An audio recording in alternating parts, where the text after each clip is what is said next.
What's up everybody, Brian with First Shot Tactical, back with another video for you here today. And today we're just doing a quick unboxing and overview of the Brownells exclusive Mark 18 RIS 3 stripped upper receiver, again from Brownells. So for anyone out there looking to do a Mark 18 or like a 10.3 inch AR build, this is gonna be your go-to guy and what you need. I also have on the table some other Brownells exclusives, the RIS 2 14.5 and the RIS 3 14.5. So I brought those out to compare, but first let's see what actually comes in the box here.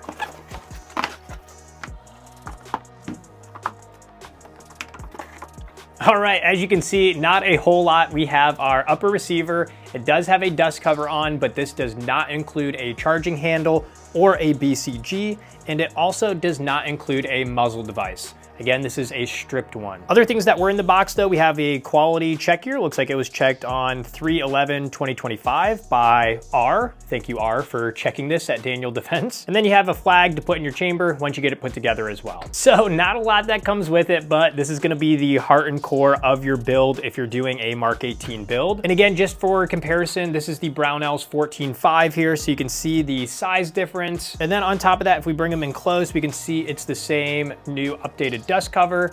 On the top one though, there is an A here versus a just square.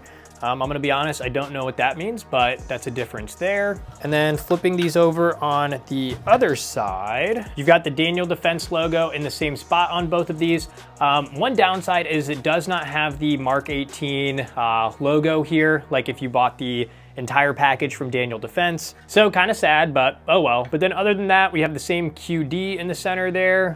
You have less M-lock, obviously, with the shorter handguard. But other than that, they're gonna be the same. Comparing it to a RIS 3, big difference here is this is your quad rail or cheese grater. They do have the same exact 10.3 Brownells upper receiver in the quad rail, so the RIS 2. So if you want that or like that more, you could easily just pick that one instead. But for the most part, I think everything's gonna be the same except they have the older dust cover on the RIS 2. I'm not sure if they updated them, but this is what came on this one. But same thing then, no BCG, no charging handle, and no muzzle device. You'll have to get all that if you end up picking up the other 10.3. So there you have it, quick and simple here. Again, just wanted to show you what comes with it if you're interested in picking one of these up. If you are, make sure and check out the video description down below. I'll have a spreadsheet with all these uppers for you to check out and decide what's best for you. On top of that, I'll be putting together an SBR build with this Mark 18 upper from Brownells. So if the video's up, go check that out here next, so that way you can get some ideas on what you need to put together your Mark 18. Hopefully this was helpful. If it was, make sure to like, comment, subscribe, and we'll see you guys in the next video. Thanks everybody.